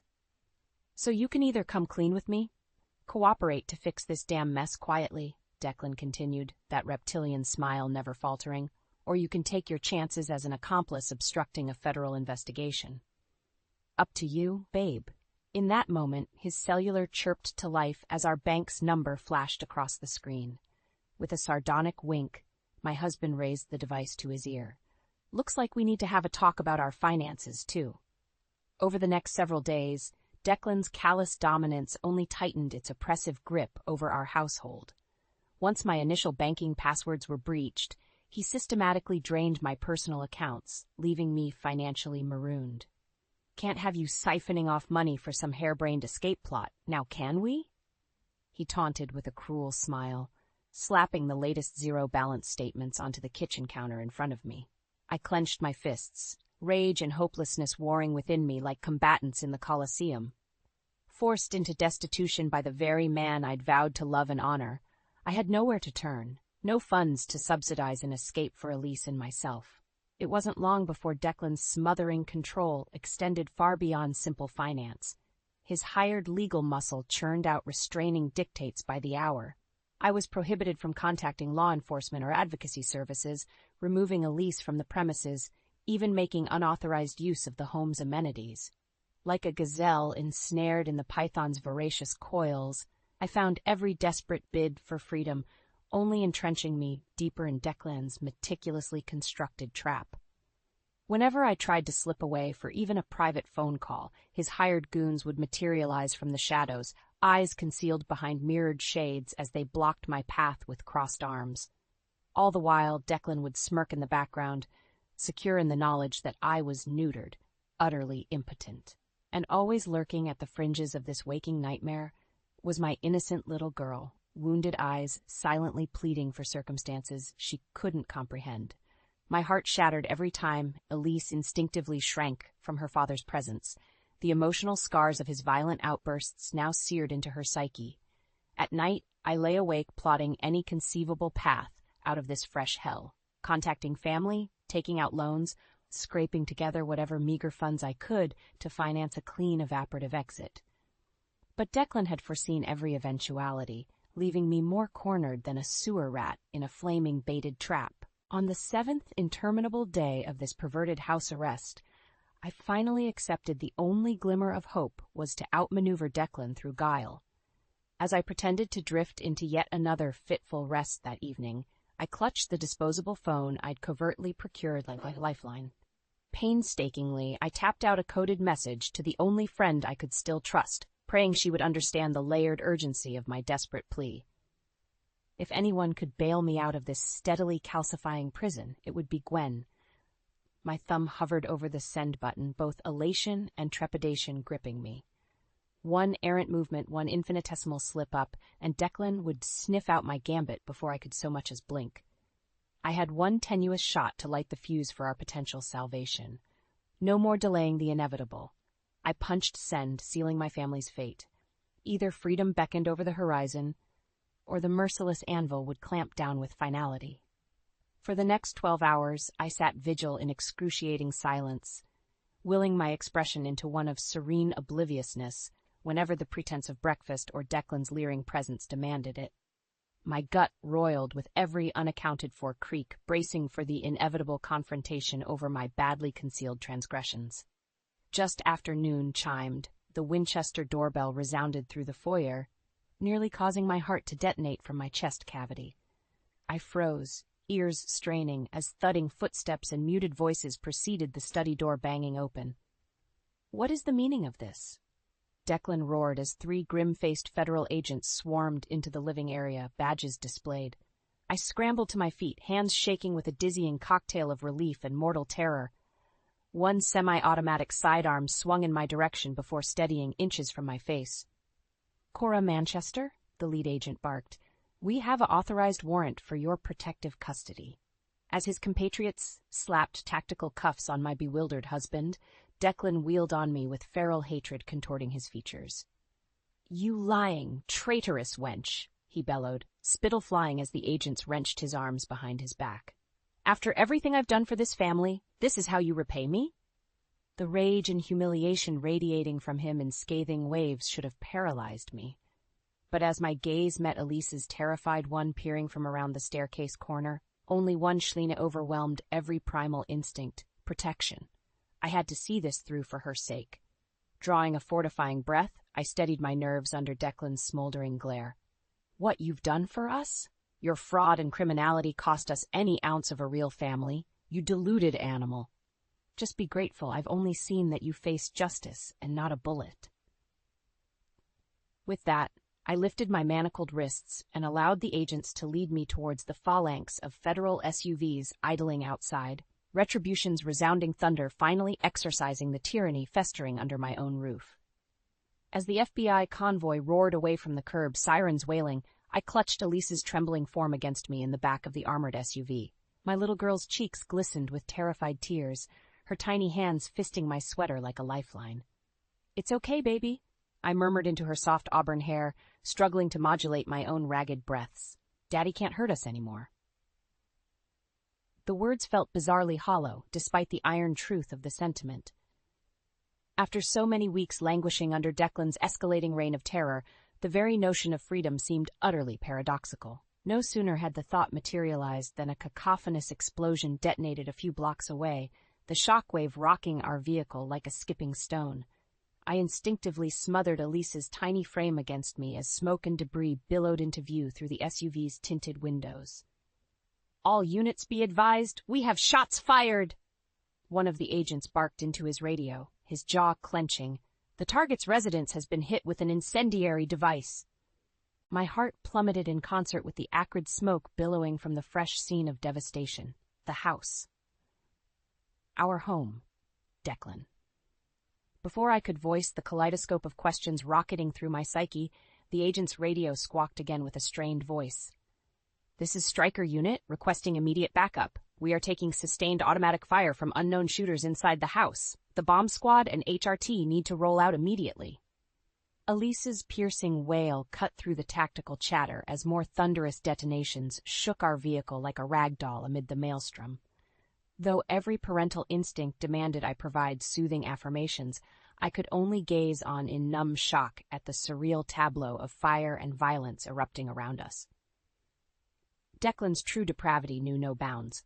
Rather than face the consequences of his actions, he would indiscriminately slaughter anyone and anything in his path. Before my scattered thoughts could fully coalesce, a hissed order crackled over the radio for our transport team to peel away from the burgeoning war zone. The engine roared back to life as the SUV executed an armored reversal and peeled away at breakneck speed with an earth-shuddering squeal of reinforced tires. Metal barricades and concrete jersey walls whipped past the windows in a sickening blur as we careened away from the deafening violence. Still, I could not tear my eyes from the carnage painting itself across the horizon in shades of fire and smoke, all born from the choices of a single monstrous man. A husband and father who so blithely incinerated the laws of man and God to assuage his own hubris. When the tremors battering our vehicle finally subsided, one of the agents slumped back against the reinforced partition with a ragged sigh. Christ on a cracker, they weren't kidding that this guy was batshit crazy. He cast a sidelong look at Elise and me, bundled together on the bench seat. "Sorry about that, kid. Your daddy clearly has some real problems keeping his business clean." Before I could unleash the torrent of outrage and venom simmering beneath my skin, Elise peered up at me with those saucer-wide amber eyes, seeming to plead through her torrent of tears. Throat aching, I forced down the growling invectives clamoring for release and simply pulled her trembling little body tighter against my own. The rest of the drive passed in a blur of shouted orders and screeching vehicular cavalcades, speeding in all directions. At some point, reinforced assault vehicles joined our armored caravan, heavily armed HRT officers clinging to the rumbling transports like grim-faced gargoyles. As our path curved towards the heart of an auxiliary command staging area, it became abundantly clear how catastrophic Declan's violent unraveling had become. Choppers swarmed overhead, hovering floodlights bleaching the ground in clinical white, while robotic drones flickered through the air like mechanized insects. The SUV finally rolled to a shuddering stop as our doors were wrenched open from outside, figures clad in tactical gear efficiently ushering us into the subterranean refuge beneath the staging area. Weaving through prefab command modules and field terminals glowing with encrypted data, a towering silhouette from the bustle to greet our bedraggled party. Agent Vanover, the grizzled woman in a sharp-breast suit intoned by way of greeting, those pale eyes boring into me with unsettling intensity. "I see, Mr. Manchester's threats weren't just saber-rattling after all." Before I could respond, her gaze drifted down to take in Elise's hunched, quivering posture. "My God," she breathed, something like genuine pity creasing her stern features. "That poor child." It was a simple reaction, yet those 3 syllables detonated the dam of pent-up emotion, trauma, and sheer, unadulterated relief within me in a torrent of throat-cleaving sobs.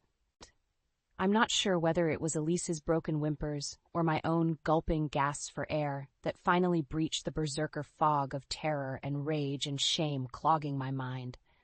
All I knew was that in that singular crystalline moment, every last ounce of fear evaporated in the presence of human compassion and the promise of justice. Whatever blood toll awaited back at our former home, whatever unspeakable price the demons of Declan's reckoning would extract, we would survive this crucible. More importantly, my little girl was finally safe from her father's maniacal shadow once and for all. In the aftermath of Declan's explosive unraveling, our lives were upended in more ways than I could have envisioned. In addition to the charred husk of our former home, every asset my husband had illicitly amassed over his criminal career was seized. Offshore accounts drained, property deeds reclaimed, even the luxury SUV impounded as criminal evidence. Not that I mourned any of those ill-gotten trappings. If rebuilding from scratch was the penance for untangling myself from Declan's poisonous web, I would gladly pay it 1,000,000 times over. What did gut me like a bayonet thrust was the collateral fallout for Elise. My sweet baby girl, already bearing scars far too deep for her tender years, now had her innocence compounded by the trauma of witnessing such violence and depravity. Those first few nights alone together in the Spartan safe house, I would jolt awake in cold sweats to her muffled sobs from the adjoining room. Each time I would gather her up in my arms, rocking her gently as she unleashed the torrent of fear and bewilderment in rambling pleas to make the monsters go away. It shattered my heart into shards to see her so petrified, so unmoored from any sense of security I had failed so catastrophically to provide. All I could do was swathe her in my embrace and murmur soothing mantras about the darkness passing, about brighter days peeking over the horizon. In those first turbulent weeks, I shunned all inquiries about media appearances or interviews regarding Declan's high-profile crimes. The DA could bloviate all she wanted at press conferences, decrying his unforgivable violations and staggering breach of public trust. In my book, the only part that mattered was that he was off the streets, remanded to federal custody to fester in his own savagery. What did consume my every waking moment was ensuring the return of any funds or assets he had covertly drained or transferred from my own accounts during our domestic hostage situation. Armed with the documentation of his malfeasance, it took numerous court dates, but eventually the money he had so maliciously stripped from me was returned in full. Not that I had any intention of replicating our formerly opulent lifestyle. The first call I made after replenishing my finances was to my older sister down in Richmond, asking if she could watch Elise for a few weeks while I took care of some personal affairs. When my rental car finally rolled up the gravel drive to our childhood home, the old cabin appeared just as ramshackle and weather-beaten as it had in my youth.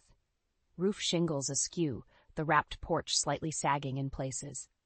Yet the mere sight of those familiar angles untouched by Declan's darkness had hot tears misting my eyes. My father had been adamant about never selling this rustic mountain retreat, his personal Eden far from the trappings of the material world.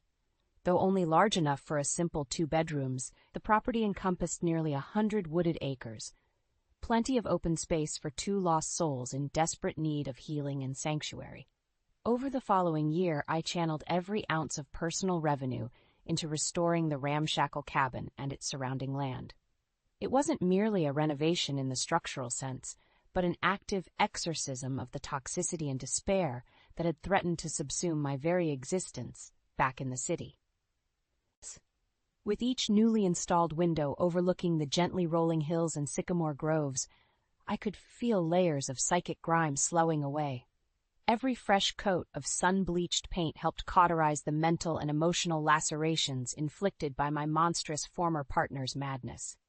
And with each lilting brook babbling gently nearby, and every chorus of cicadas trilling beneath the star-speckled canopy at night, I could sense Elise's spirit regaining its resiliency in aching increments. Her initial night terrors gradually subsided, replaced with restorative slumbers that left her bounding through wildflower fields each new morning with a renewed spark of innocent mirth. By the time the cabin and surrounding acreage had been fully rehabilitated, my own sense of shattered self finally began to knit itself back together as well. I was no longer the brittle, gasping shell of a woman torn asunder by deception and psychological warfare. Nor was I some brazen victim raging incessantly for retribution, thirsting for Declan's eternal suffering. In a very real sense, I was reborn from the smoldering ashes of my former life. Tempered in the purifying fires of adversity, I had been forged into a resilient new alloy, a protective, nurturing force for the preservation of my family and our hard-won serenity. It took another 6 months before I was able to share my full story with victim advocacy groups and law enforcement associations, aiming to pierce the pernicious silence surrounding financial abuse and coercive domestic partnerships. Where others still shrank from confronting these shadowed social cancers, Elise and I strode forward as beacons of survival and empowerment, living testaments to the regenerative capacity of the human spirit. While the generational trauma inflicted upon my little girl can never be fully expunged, I remain resolute that her path will remain unshackled by the oppressive chains of her father's monumental moral failures. Where Declan committed his life to the pursuit of vapid corporeal riches, Elise will only know richness of character and resilience. And each time I gaze out over the dusky rolling hillsides from our little cabin's porch, breathing in the piney embrace of our hard-won freedom, I know we have both discovered the true treasures worth safeguarding: family, refuge, and the invincible fortitude to prevail over even the darkest, most insidious transgressions. You're nothing without me, Evelyn. Remember that. Dominic's words cut deep as I cradle our newborn daughter, Arya. I look down at her innocent face, her tiny fingers wrapped around mine, and I feel a wave of despair wash over me. How did I get here? How did I let myself become so trapped, so helpless? I've always been a strong, independent woman, but Dominic has a way of making me feel small and insignificant. Since Arya's birth, his controlling behavior has escalated to new heights. He dictates my every move, from what I wear to who I can see. He even controls our finances, leaving me completely dependent on during my maternity leave. I'm going out, Dominic announces, grabbing his keys from the counter. I expect dinner to be ready when I get back. I nod silently, not daring to argue. I've learned the hard way that defiance only leads to more pain. As the door slams behind him, I let out a shaky breath and hug Arya closer to my chest. I think back to the early days of our relationship when Dominic seemed like the perfect man. Charming, successful, and attentive, he swept me off my feet. Our whirlwind romance led to a quick marriage, and before I knew it, I was pregnant with Arya. But now, as I sit alone in our lavish apartment, surrounded by all the trappings of wealth, I feel more trapped than ever. Dominic's true colors have emerged, and I'm left wondering how I ever fell for his facade. A sudden cry from Arya jolts me back to the present. I rock her gently, whispering soothing words as I try to calm her. But even as I comfort my daughter, I can feel the weight of Dominic's control bearing down on me. I glance at the clock, realizing I only have a few hours before he returns. I need to start dinner, but the thought of facing another evening of his criticism and verbal abuse makes my stomach churn. As I lay Arya down in her crib, I catch a glimpse of myself in the mirror. The woman staring back at me is a shell of her former self. Dark circles under her eyes, a forced smile masking the pain. I hardly recognize her, but as I watch Arya drift off to sleep, a flicker of determination sparks within me. I can't let my daughter grow up thinking this is normal, that this is what love looks like. I need to find a way out, not just for myself, but for her. I take a deep breath and straighten my shoulders. I may feel trapped and helpless now, but I refuse to let Dominic break me. I will find a way to escape his grasp, to build a better life for Arya and myself. As I head to the kitchen to start dinner, I silently vow to myself that this will be the last meal I cook under Dominic's roof. I don't know how, and I don't know when, but I will find the strength to break free from this nightmare. For Arya's sake, and for my own, I have to. As I sit in the darkness of Arya's nursery, my mind drifts back to the beginning of my relationship with Dominic. It all seemed so perfect, like a fairy tale come to life. I was 28, a successful young woman with a promising career when I met him at a charity event. He was 35, charming, and incredibly handsome. I was instantly smitten. Our courtship was a whirlwind of expensive dinners, lavish gifts, and grand gestures. Dominic made me feel like I was the center of his universe. He promised me the world, and I believed every word. "Evelyn, you're the most beautiful woman I've ever seen," he whispered in my ear as we danced at a gala. "I want to spend the rest of my life making you happy." I melted into his arms, convinced that I had found my soulmate. When he proposed just 3 months later, I didn't hesitate to say yes. Our wedding was a grand affair, with no expense spared. I felt like a princess as I walked down the aisle in my designer gown, Dominic waiting for me at the altar with a smile that could light up the room. "I love you, Evelyn," he said as he slipped the ring on my finger. "I promise to cherish you forever." I believed him with all my heart. We settled into married life, and for a while everything was perfect. Dominic continued to shower me with attention and gifts, and I felt like the luckiest woman in the world. But then, just a few months into our marriage, I discovered I was pregnant. I was overjoyed, but Dominic's reaction was not what I expected. "A baby now?" he asked, his brow furrowed. I thought we agreed to wait a few years. I was taken aback by his response. We had discussed starting a family, but I didn't realize he had such a specific timeline in mind. "I know it's a bit sooner than we planned, but isn't it wonderful news?" I asked, trying to gauge his reaction. Dominic's face softened, and he pulled me into an embrace. "Of course it is, darling. I'm just surprised, that's all. We'll make it work." But as my pregnancy progressed, I began to notice subtle changes in Dominic's behavior. He became more controlling, more possessive. He started questioning my every move, demanding to know where I was and who I was with at all times. I chalked it up to nerves about impending fatherhood and tried to reassure him that everything would be fine. But deep down, a nagging feeling told me that something wasn't right. When Aria was born, Dominic's behavior only intensified. He criticized everything I did, from the way I changed her diaper to the way I held her. He insisted on being present for every feeding, every bath time, every moment of her life. At first, I thought he was just being an attentive father, but as the weeks turned into months, I realized that his attention was more about control than love.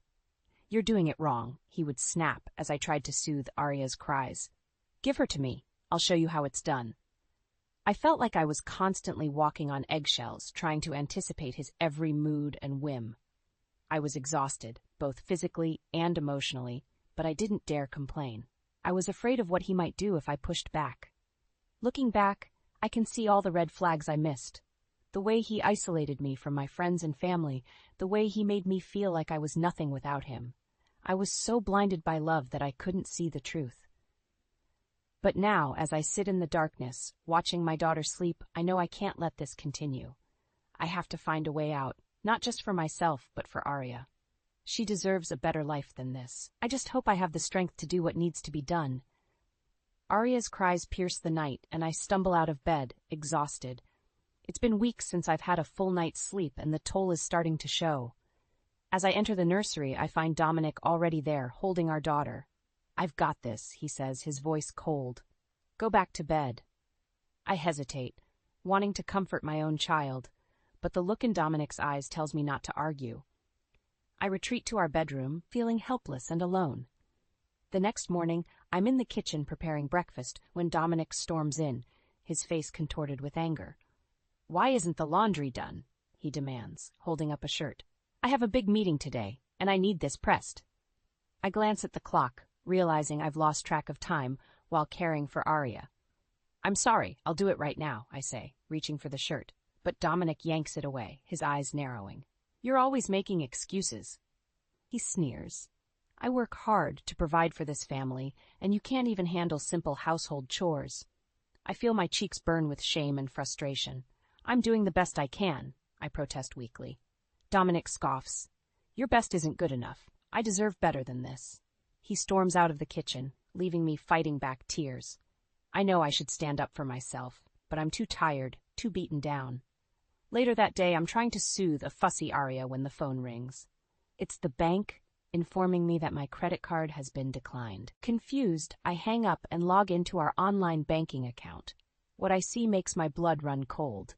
Our savings account, the one I thought we were using for Aria's college fund, is nearly empty. Thousands of dollars, gone without a trace. I confront Dominic that evening, holding up the bank statement with shaking hands. "What is this?" I demand. "Where did all our money go?" Dominic barely glances at the paper before shrugging. "I had some expenses come up. Business stuff you wouldn't understand." "Business stuff?" I echo, incredulous. "Dominic, that was our daughter's college fund. How could you just spend it without telling me?" He fixes me with a cold stare. "I don't have to tell you anything. I'm the one who earns the money in this family. I'll spend it how I see fit." I reel back as if slapped. "But we're supposed to be partners," I whisper. "We should make these decisions together." Dominic laughs, a harsh, ugly sound. "Partners? You're nothing without me, Evelyn. I gave you everything. This house, those clothes, that baby. You owe me." His words hit me like a punch to the gut. Is this what our marriage has become? A transaction, a debt to be paid? I turn away, fighting back tears. "I'm going to put Aria to bed. I say, my voice trembling. As I rock my daughter to sleep, I feel a sense of despair wash over me. How did I let things get this bad? How did I become so dependent on a man who treats me like a possession? I think of my own mother, who raised me on her own after my father left. She was so strong, so independent. What would she think of me now, trapped in a marriage with a man who doesn't respect me? I kiss Arya's forehead, feeling a fierce surge of love and protectiveness. I can't let her grow up thinking this is normal. I can't let Dominic's poison infect her too. I may be trapped for now, but I won't let him break me. I'll find a way out, no matter what it takes. For Arya's sake and for my own. I'm at my wit's end when I finally meet best friend Scarlett. We've been friends since college, and she's always been there for me, no matter what. I don't know what to do, I confess, my voice breaking. Dominic is controlling every aspect of my life. I feel like I'm suffocating. Scarlett listens patiently, her brow furrowed with concern.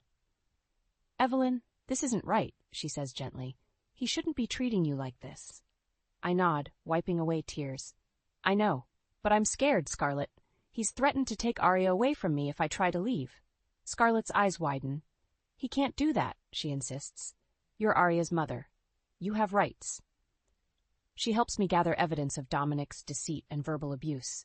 We take screenshots of the bank statements, documenting the missing funds. I start keeping a journal, writing down every hurtful thing he says to me. Armed with this information, I confront Dominic. We need to talk, I say, my voice shaking but determined. He barely looks up from his phone. Can't it wait? I'm busy. No, it can't wait, I insist. Dominic, I know about the money. I know you've been hiding things from me. At this, he finally meets my gaze, his eyes narrowing. What are you talking about? I hold up the bank statements. You've been spending our savings without telling me. Our daughter's college fund. Gone. Dominic scoffs. Is that what this is about? It's just money, Evelyn. I'll make more. It's not just about the money, I say, my voice rising. It's about the lying, the secrets. It's about the way you treat me. He stands up, towering over me. The way I treat you? I give you everything, Evelyn. A beautiful home, a comfortable life. And this is how you repay me? By snooping through my things and making accusations? I take a step back, my heart pounding. I'm not making accusations. I'm telling the truth, and I'm done letting you control me. Dominic's face contorts with rage. You ungrateful bitch, he snarls. If you think you can leave me, think again. I'll make sure you never see Arya again. His words hit me like a slap in the face. You can't do that, I whisper, echoing Scarlett's words. Watch me, he says, his voice cold. I have money, connections. I'll bury you in court. You'll be lucky to get visitation, let alone custody. I feel like I can't breathe. The thought of losing Arya is too much to bear. But then I think of the evidence Scarlett and I have gathered. The bank statements, the journal entries, the recordings of Dominic's threats. I straighten my spine, looking him dead in the eye. I'm not afraid of you anymore, Dominic. I have proof of everything you've done, the lies, the abuse. If you try to take Arya away from me, I'll fight you with everything I have. For a moment, Dominic looks stunned. Then his face twists into an ugly sneer. You think you're so clever, don't you? But you're forgetting one thing. I own you, Evelyn. I own everything. And I'll destroy you before I let you leave me. With that, he storms out of the room, slamming the door behind him. I sink to the floor, my legs shaking. I know this is just the beginning. Dominic won't let me go without a fight. But for the first time in a long time, I feel a flicker of hope. I'm not alone anymore. I have Scarlett, and I have the truth on my side. I'll do whatever it takes to protect my daughter and myself, even if it means going to war with the man I once loved. With Scarlett's help, I begin secretly planning my escape from Dominic's clutches. We meet in quiet coffee shops and secluded parks, always looking over our shoulders for any sign of my husband. You need to start saving money, Scarlett advises. Open a separate bank account, one that Dominic doesn't know about. I nod, jotting down notes in a small, nondescript notebook. I'll start skimming a little bit from the grocery budget each week. He won't notice if I'm careful. Scarlett also helps me document Dominic's abuse. We take photos of the bruises on my arms, the holes he's punched in the walls during his rages. I save every threatening text message, every cruel email. It's during one of these evidence-gathering sessions that I stumble upon a shocking discovery. I'm going through Dominic's email, looking for anything incriminating, when I find a string of messages between him and his secretary, Tessa. At first, I think they're just work-related, but as I read on, my stomach twists with a sickening realization. They're not just colleagues, they're having an affair. I miss you, Tessa writes in one email. Last night was amazing. When can we do it again? Dominic's response is filled with explicit details of their trysts, of the things he wants to do to her.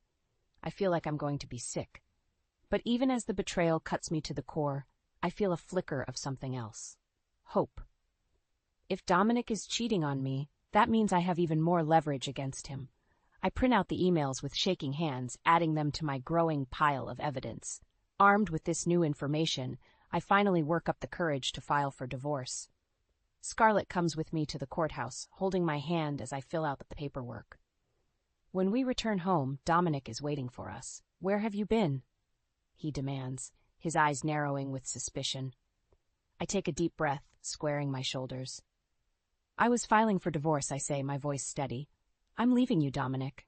For a moment he looks stunned. Then his face contorts with rage. "You can't leave me," he snarls. "I won't let you." He takes a step towards me, his fists clenched, but before he can lay a hand on me, Scarlett steps between us. "Don't you dare touch her," she says, her voice like steel. "We have evidence of everything you've done, the abuse, the cheating. If you come near Evelyn or Arya again, we'll go straight to the police." Dominic's eyes widen as he takes in the folder in Scarlett's hand. "You're bluffing," he says, but I can hear the uncertainty in his voice. "Try me," Scarlett replies, her gaze unwavering. For a long moment, they stare each other down. Then Dominic takes a step back, his face twisting into an ugly sneer. "Fine," he spits.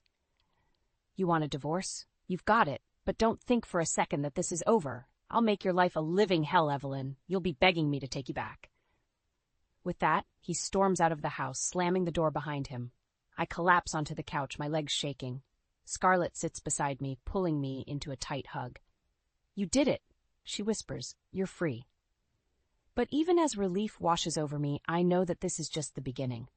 Dominic won't let me go without a fight. He'll do everything in his power to make me suffer. But for the first time in years, I feel a glimmer of hope. I've taken the first step towards reclaiming my life, my freedom, and I won't let Dominic break me. Not again. Not ever. The divorce proceedings begin, and I steel myself for the battle ahead. Dominic has hired a high-powered attorney, a shark in an expensive suit, but I have Scarlett by my side and a fierce determination to protect my daughter. Our first meeting is tense, with Dominic glaring at me from across the conference room table. His lawyer, a man with slicked-back hair and a predatory smile, leans forward. "Mrs. Hawthorne," he begins, his voice dripping with condescension. "My client is willing to offer you a generous settlement in exchange for your cooperation in keeping this matter private." I feel a flush of anger rising in my cheeks. "Generous?" I repeat, my voice tight. "You mean hush money, to keep me quiet about the abuse, the cheating." Dominic's lawyer smirks. "Let's not throw around accusations, Mrs. Hawthorne. My client denies any wrongdoing." I lean forward, meeting his gaze head-on. "I have proof," I say, my voice steady. "Emails, text messages, photographs. I'm not afraid to use them." For a moment, the lawyer's smug expression falters. Then he recovers, clearing his throat. "Be that as it may, I think we can all agree that a protracted legal battle is in no one's best interests, especially not your daughter's." At the mention of Arya, I feel a stab of fear. Dominic knows she's my weakness, my Achilles heel. "What do you want?" I ask, my voice tight.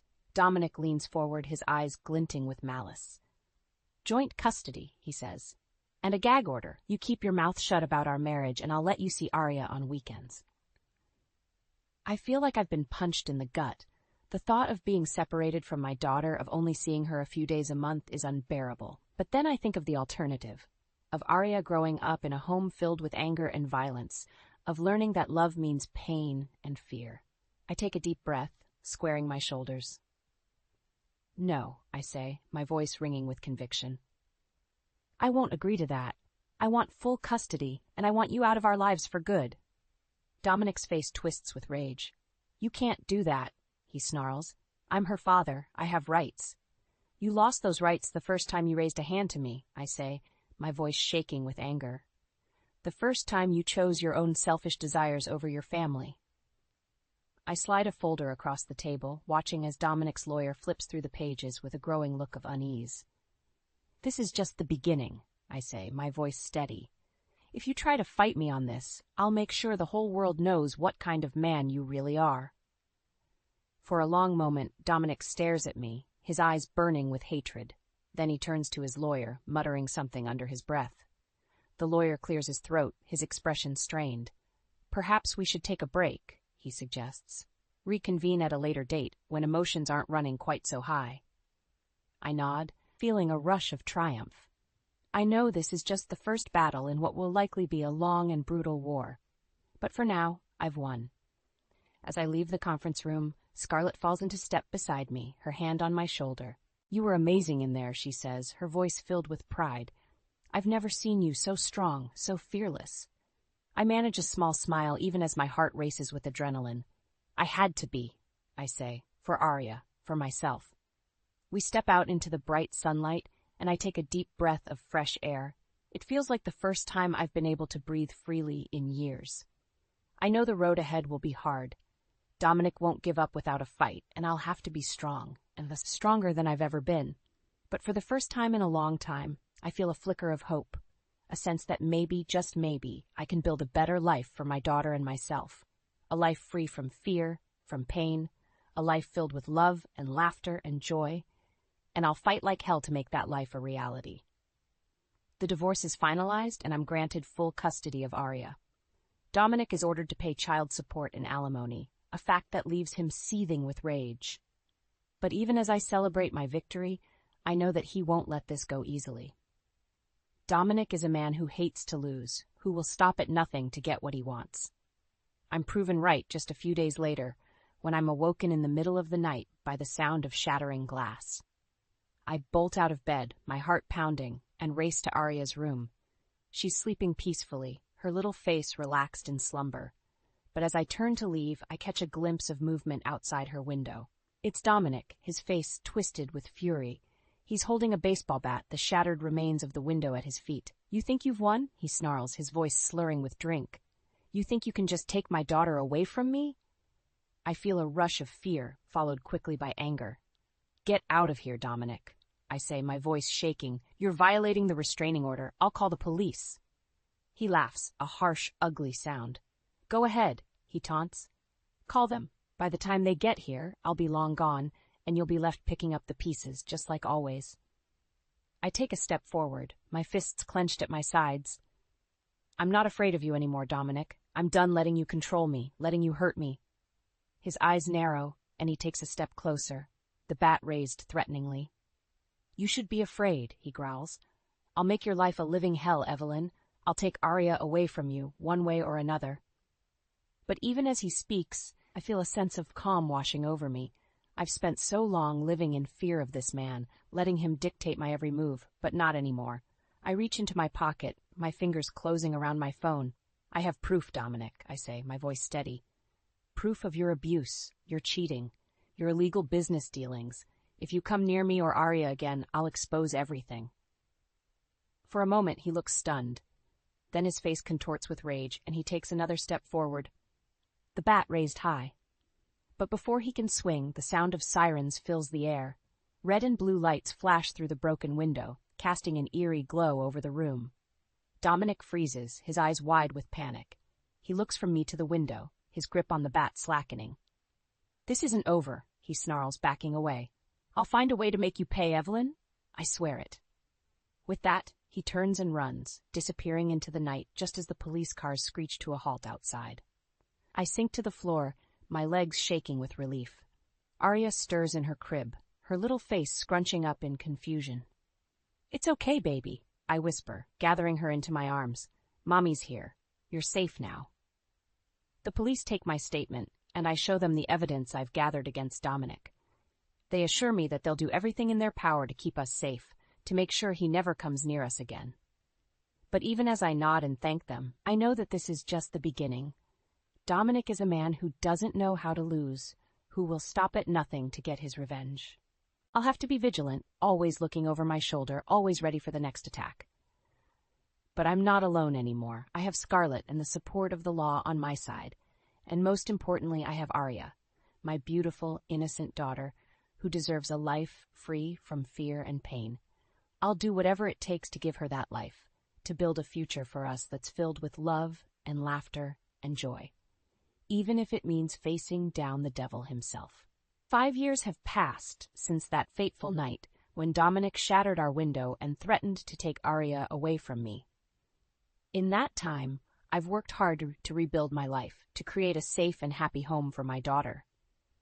I've thrown myself into my career, working my way up the corporate ladder at a prestigious marketing firm.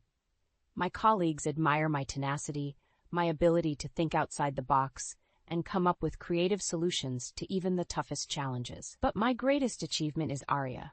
She's grown into a bright, curious 5-year-old with her father's dark hair and my green eyes. She's the light of my life, the reason I get up every morning and face the world with a smile. We have a little routine, Arya and I. Every morning I make her breakfast and pack her lunch, then walk her to the bus stop for kindergarten. In the evenings we curl up on the couch and read stories together, or have dance parties in the living room. It's a simple life, but it's ours, and I wouldn't trade it for anything in the world. One day, as I'm walking Arya to the bus stop, I bump into a familiar face. It's Liam, a single father who lives down the street. I've seen him around the neighborhood, always with his little boy, Max, in tow. "Evelyn, right?" he says, smiling warmly. "I don't think we've officially met. I'm Liam." I shake his hand, feeling a flutter of something in my chest. "Nice to meet you, Liam. This is my daughter, Arya." Arya waves shyly, hiding behind my leg. Liam crouches down to her level, his eyes twinkling. "Hi there, Arya. I like your backpack. Is that a unicorn?" Arya nods, a tiny smile spreading across her face. "Yeah, unicorns are my favorite." Liam grins, standing back up. "Well, maybe we can all get together for a playdate sometime. Max loves unicorns, too." I find myself nodding, a warm feeling spreading through my chest. "That would be great. Here, let me give you my number." As we exchange numbers, I can't help but feel a spark of something. A connection, a sense of possibility. Over the next few weeks, Liam and I start spending more time together. We take the kids to the park, have picnics in the backyard. He's kind and funny and thoughtful, always ready with a joke or a helping hand. And he's an amazing father. I watch him with Max, the way he listens patiently to his son's endless chatter, the way he gets down on the floor to play with him. It's clear that he loves his boy with every fiber of his being. Slowly but surely, I feel myself falling for him, and for the first time in a long time, I allow myself to imagine a future that's not just about survival, but about happiness. But even as I bask in the glow of new love, I can't shake the feeling that Dominic is still out there, waiting for his chance to strike. And I'm right. One evening, as Liam and I are enjoying a quiet dinner while the kids play in the living room, there's a knock at the door. I open it to find Dominic standing there, his face haggard and his eyes wild. "Evelyn," he says, his voice raspy, "I need to talk to you." I feel a rush of fear, followed quickly by anger. "What are you doing here, Dominic? You know you're not supposed to come near me or Arya." He holds up his hands, his expression pleading. I know, but I had to see you. I've lost everything, Evelyn, my job, my money, even Tessa left me. I have nothing left." For a moment, I feel a flicker of pity, but then I remember all the pain he's caused, all the fear and heartache. "I'm sorry, Dominic," I say, my voice firm, "but that's not my problem anymore. You made your choices, and now you have to live with the consequences." His face twists with rage, and he takes a step forward. "You did this to me, you bitch. You ruined my life." But before he can say another word, Liam is there, stepping between us. "I think you should leave," he says, his voice calm but firm, "before I call the police." Dominic looks from Liam to me, his expression a mix of anger and desperation, but finally he turns and walks away, his shoulders slumped in defeat. As I watch him go, I feel a sense of closure wash over me. I know that he'll always be a part of my past, a shadow that I can never fully escape, but I also know that I'm stronger than he is. I've survived his abuse, his manipulation. I've built a life for myself and my daughter, a life filled with love and joy and possibility. And as I turn back to Liam, to the man who has shown me what true love and partnership can be, I know that I'm finally free. Free to live, to love, to be happy. and that's the greatest revenge of all.